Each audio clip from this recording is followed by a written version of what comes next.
দর্শক আসসালামু আলাইকুম। দেশ বিদেশে যেখানে অবস্থান করছেন দেখছেন আপনাদের প্রিয় চ্যানেল নিউজ ভিশন, আপনাদের সবাইকে শুভেচ্ছা ও স্বাগত জানাচ্ছি। আমি সরোয়ার কামাল।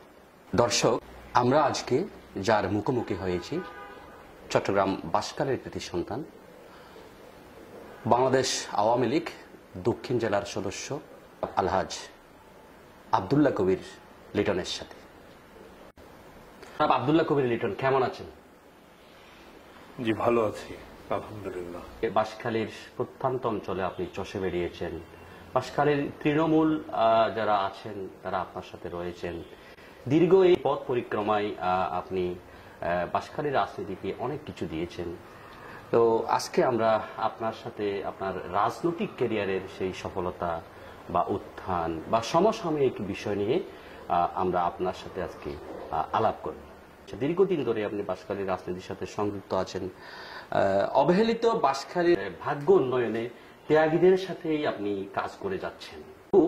একটা কথা বলতে হয় যে তবু জাতীয় নির্বাচনে নমিনেশন অথবা দলীয় কোনো পদ পদবি আপনি পাননি, এর পেছনের মূল রহস্য কি?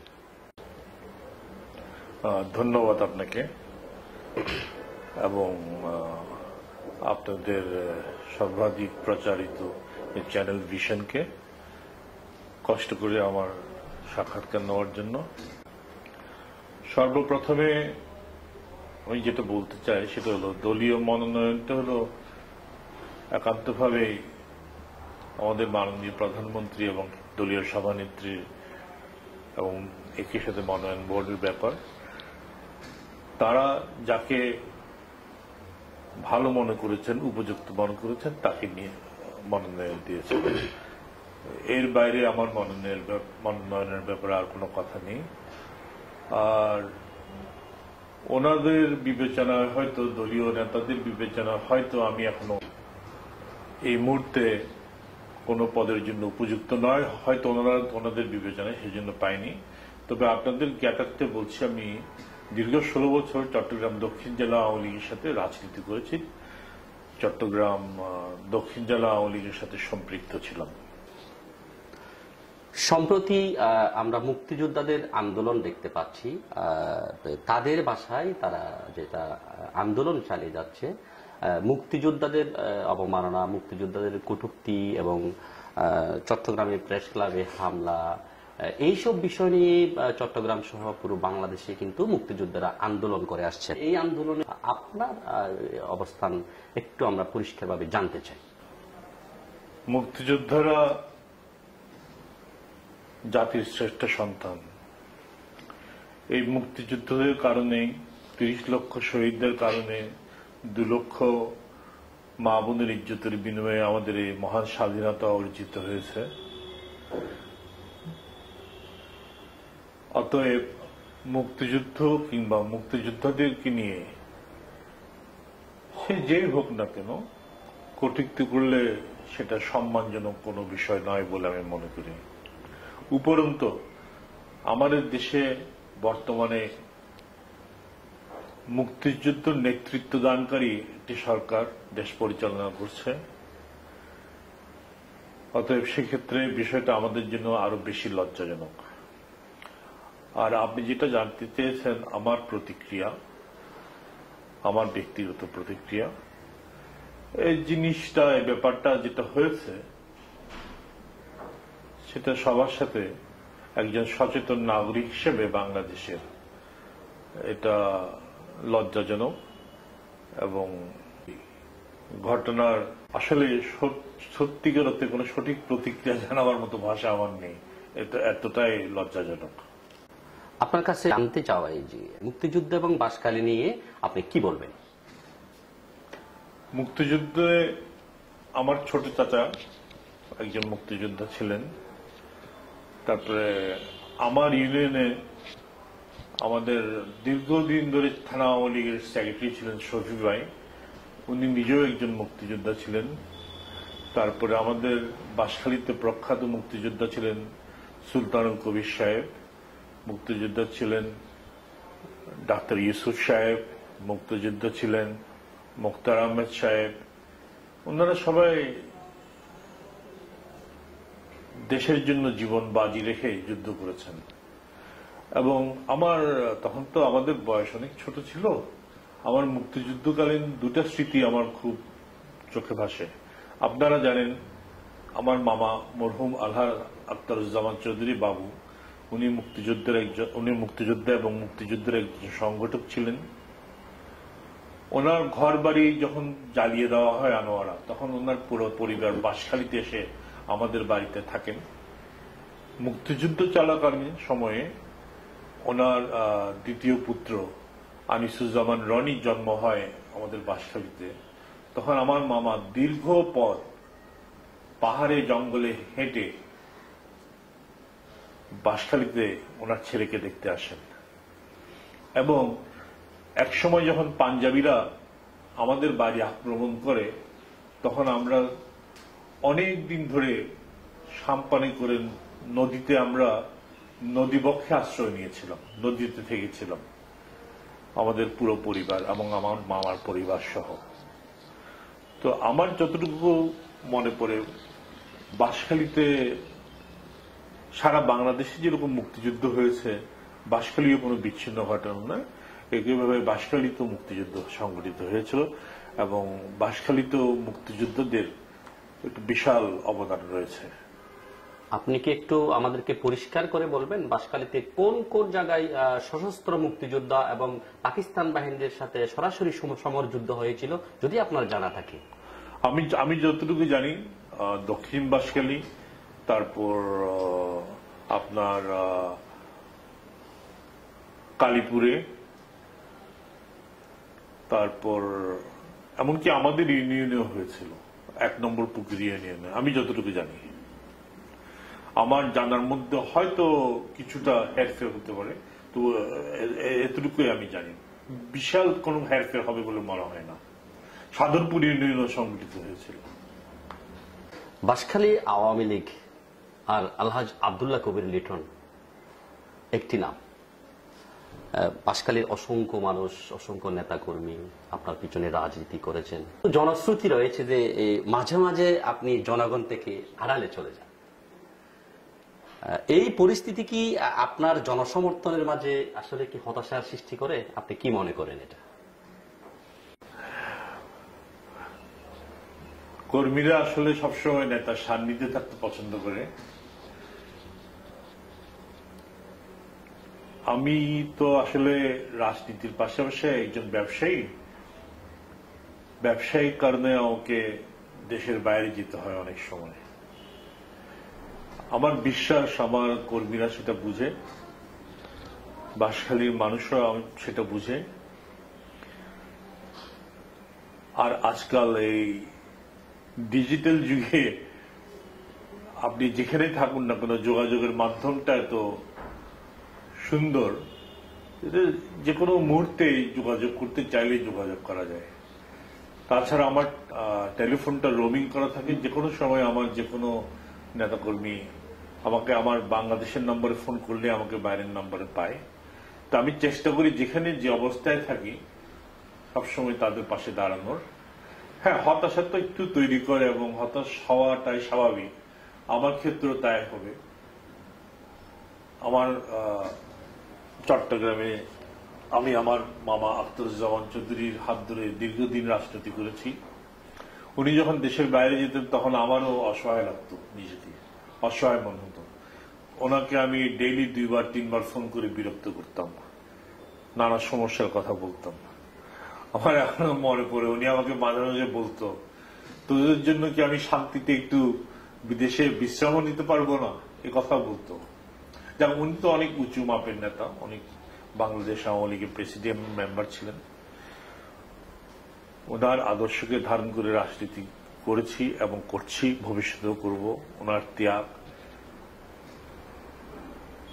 এগুলি আমার জীবনের পাথে হয়ে থাকবে। কিছুক্ষণ আগে যে প্রশ্নটি আমি আপনাকে করেছিলাম যে আপনার যারা জনসমর্থন, যারা আপনাকে যারা সমর্থন করে, আপনাকে যারা ভালোবাসে, আপনার পিছনে যারা রাজনীতি করে, হ্যাঁ, তারা অনেকটা সময় হতাশা, এর জবাব আপনি দিয়ে দিয়েছেন।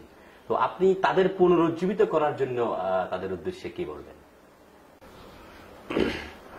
আমি মনে করি আসলে হতাশা এত তাড়াতাড়ি আসা উচিত না, হতাশা একবারই আসা উচিত না আমি মনে করি।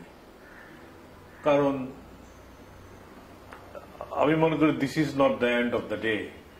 আপনার দিনের শেষে আবার তারপরে আরেকটা দিন শুরু হয়, আবার নতুন করে সূর্য উঠে, আবার আমাদেরকে নতুন করে পথ চলতে হয়। এবং আজকের এই পথ চলাটাই কিন্তু শেষ নয়। এবং আমি বিশ্বাস করি, আমরা ব্যক্তিগতভাবে আমি নিজে আদর্শিক রাজনীতি করি এবং আমি বিশ্বাস করি আমার সাথে যারা জড়িত তাদের বেশিরভাগই বঙ্গবন্ধুর আদর্শে উজ্জীবিত আদর্শিক রাজনীতি করে। এবং সে আদর্শিক রাজনীতিটিকে যদি তাকায় আমরা, তাহলে এখানে হতাশ হওয়ার কোনো কিছু নেই, কোনো কারণ নেই। আপনি দেখেন বঙ্গবন্ধুকে যখন 15ই আগস্ট 75-এর 15ই আগস্ট সপরিবারে নির্মমভাবে হত্যা করা হয়, তারপরে দীর্ঘদিন আওয়ামী লীগ ক্ষমতার বাইরে ছিল স্বাধীনতা বিরোধীদের ষড়যন্ত্রের কারণে। কিন্তু সে আওয়ামী লীগ প্রবলভাবে একটা শক্তিধর আওয়ামী লীগে পরিণত ঘুরে দাঁড়িয়েছে এখন। তো এইগুলো থেকে আমাদের ইতিহাস থেকে শিক্ষা নিতে হবে, এখানে হতাশ হওয়ার কোনো কারণ নেই। যেই দিন চলে গেছে সেই দিনকে ভুলে যেতে হবে, সামনে কি সেটাকে নিয়ে চিন্তা করে আমাদের আগাতে হবে। যেহেতু আপনি দীর্ঘ 16 বছর ধরে বাংলাদেশ আওয়ামী লীগ চট্টগ্রাম দক্ষিণ জেলার রাজনীতিতে ছিলেন, আপনার কাছে আসলে আমাদের জানতে চাওয়া, উন্নয়নের মহাসড়কে বাংলাদেশ, তো এই স্লোগানের বিপরীতে বা এই স্লোগানকে সামনে রেখে আপনি কি বলবেন? উন্নয়নের মহাসড়কে বাংলাদেশ, আপনি দেখেন ভারতের, আমাদের পাশে একটা বিশাল দেশ ভারত। আপনি যদি ভারতের জিডিপির দিকে দেখেন আর আমাদের এই ছোট্ট দেশ, আমাদের এই ছোট্ট দেশের জিডিপির দিকে তাকান, তাহলে আমরা অনেক এগিয়ে। আমাদের ফরেন রিজার্ভ ভালো, আমাদের একটা বিশাল জনগোষ্ঠী দেশের বাইরে কর্মযোগ্যে নিয়োজিত আছে, আমাদের বিশাল বিশাল উন্নয়ন কর্মকাণ্ড হচ্ছে, আমরা নিজ অর্থায়নে পদ্মা সেতুর মতো একটা বিশাল কাজ করছি, আমাদের পায়রা বন্দর নির্মিত হচ্ছে, আমাদের যমুনা সেতু নির্মিত হয়েছে, আমাদের শাহজালাল আন্তর্জাতিক বিমানবন্দরের 3য় টার্মিনাল নির্মিত হচ্ছে। হ্যাঁ, দেশের মানুষের ক্রয় ক্ষমতা বেড়েছে। আমরা পুরোপুরি স্বাবলম্বী না হতে পারলেও আমরা বেশিরভাগ ক্ষেত্রে স্বাবলম্বী হয়েছি। আমাদের শিক্ষার হার বেড়েছে। আমাদের আপনি যদি দেখেন শেখ হাসিনা সরকার আমলেই, বিগত সরকারের আমল থেকে বছরের প্রথম দিন থেকে স্কুলের ছাত্ররা বই পেয়েছে, যেটা আগে কোনোদিন হয়নি। তো শিক্ষা ক্ষেত্রে আমাদের বিশাল অগ্রগতি হয়েছে। হ্যাঁ, আপনারা বলতে পারেন স্বাস্থ্য খাতের কথা। কোভিড তো খালি বাংলাদেশের জন্য আসেনি, এটা সারা বিশ্বের জন্য একটা বিশাল মহামারী, যেখানে উন্নত বিশ্বগুলি কোভিডকে মোকাবিলা করতে হিমশিম খেয়েছে। সেদিক দিয়ে যদি আপনি গড় দেখেন, স্ট্যাটিস্টিক্স যদি ফলো করেন, দেখবেন আমাদের অবস্থান অনেক ভালো আছে। তো আমি মনে করি উন্নয়নের মহাসড়কে জননেত্রী শেখ হাসিনার নির্দেশে বাংলাদেশ সঠিক পথে এগিয়ে চলছে এবং আমরা আশা করি এই মহামারী সমস্যা কাটিয়ে উঠে আমরা অদূর ভবিষ্যতে আমরা আরো বেগবান হয়ে এগিয়ে যেতে পারব। আপনাকে আরেকটা কথা বলতে চাই। এই গত কয়েকদিন আগে আমি একটা রিপোর্ট পড়ছিলাম বিশ্ব ব্যাংকের, সেখানে দেখা দিল, রিপোর্ট অনুযায়ী দেখা গেল যে দক্ষিণ পূর্ব এশিয়ায় কোভিডের ফলে অন্যান্য দেশের যে আর্থিক ক্ষতি হয়েছে সে তুলনায় বাংলাদেশের অবস্থান অনেক ভালো। তো এগুলি হলো আমাদের উন্নয়নের ধারার কারণে এগুলি সম্ভব হয়েছে।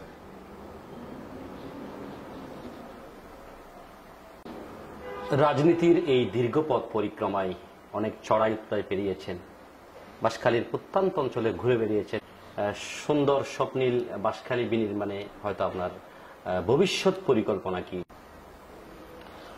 আসলে আমার মনে হয় আপনার প্রশ্নটা আমার জন্য প্রযোজ্য নয়, কারণ আমি তো আসলে নির্বাচিত কোনো জনপ্রতিনিধি নই।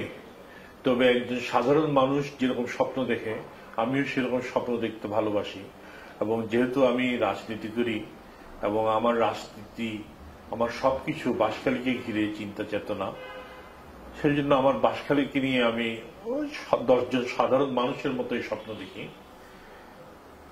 আমার স্বপ্ন ছিল বাঁশখালীকে একটা মডেল উপজেলা হিসেবে গড়ে তোলার, যেখানে শিক্ষার হার হবে 100% না হলেও অন্তত 90%, যেখানে আপনার বিশাল শিল্প কর্মযোগ্য হবে, যেখানে মানুষের চাকরির সুবিধা হবে।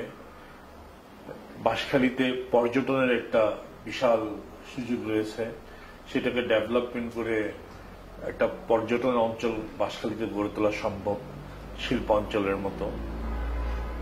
এবং সবচেয়ে বড় জিনিস যেটা, আপনার যখন বাঁশখালীর মানুষের শিক্ষাগত যোগ্যতা বেড়ে যাবে, শিক্ষার হার বেড়ে যাবে এবং মানুষের কর্মসংস্থান হবে, তখন দেখবেন যে আপনার মানুষের অপরাধ প্রবণতাটা খুব স্বাভাবিকভাবে কমে যাবে। আপনার প্রকিউরমেন্টের ব্যবস্থা না করে খালি এমনি অপরাধ দমন করা আসলে কারোর পক্ষে সম্ভব না। এটা সাধারণ পুলিশের পক্ষেও সম্ভব না, সাধারণ জনগণের পক্ষে সম্ভব না। মানুষ কোন অবস্থায় অপরাধ করে সেই বেসিক জিনিসটা আমাদের বুঝতে হবে। তো আমি সেদিকে আমি চিন্তা করছিলাম, সবসময় চিন্তা করি। ভবিষ্যতে যদি সেরকম কোনো সুযোগ আসে আমার হাতে, যে কথাগুলি বললাম সেরকম কিছু করার আমার পরিকল্পনা আছে, যার মাধ্যমে বাঁশখালীর মানুষের কর্মসংস্থান হবে, যার বাঁশখালীর মানুষের শিক্ষার হার বাড়বে, যার মাধ্যমে বাঁশখালীর যোগাযোগ ব্যবস্থা ভালো হবে, যার মাধ্যমে বাঁশখালীর, আপনারা জানেন আগামী বছর হয়তো বাঁশখালীতে বা সারা বাংলাদেশের মতো 100% বিদ্যুতায়ন হবে। তো এইসব জিনিসের প্রভাব যখন বাঁশখালীতে এসে পড়বে, বাঁশখালী থেকে সঙ্গত কারণে অভাব দূরীভূত হবে, মানুষের অন্ন বস্ত্র বাসস্থান এইসব মৌলিক চাহিদাগুলি যখন পূরণ হবে, উন্নয়ন অটোমেটিক্যালি হবে আমি মনে করি। দর্শক, সময়ের প্রয়োজনে আমরা আপনাদের কাছ থেকে বিদায় নিচ্ছি। আবারও দেখা হবে যে কোনো অনুষ্ঠানে, যে কোনো আয়োজনে বা যে কোনো রাজনৈতিক বা সামাজিক ব্যক্তিত্বদের অংশগ্রহণের এই অনুষ্ঠান। জনাব আব্দুল্লাহ কবির লিটন, আমাদের চ্যানেল নিউজ ভিশনের দর্শক এবং যারা দেখবেন তাদের উদ্দেশ্যে আপনি কি বলবেন? নিউজ ভিশন চ্যানেলটি অনেক জনপ্রিয়তা অর্জন করেছে, সেটা আমি জানতে পেরেছি। আপনাদের শুভকামনা করি এবং আপনাদের মাধ্যমে চট্টগ্রাম তথা বাঁশখালীর সমস্ত জনসাধারণকে আমার শুভেচ্ছা, সালাম এবং সবার সুস্বাস্থ্য কামনা করি। এবং পরিশেষে বলতে চাই, এই বিশ্বব্যাপী যে মহামারী চলছে, এই মহামারীতে আপনারা সকলে সাবধানে থাকুন, নিজেও সাবধানে থাকুন, অপরকে সাবধানে থাকার জন্য অনুপ্রেরণা করুন এবং সুস্থ এবং সফল জীবনযাপন করুন। আপনাদের সকলকে ধন্যবাদ, নিউজ ভিশনকে ধন্যবাদ। আসসালামু আলাইকুম।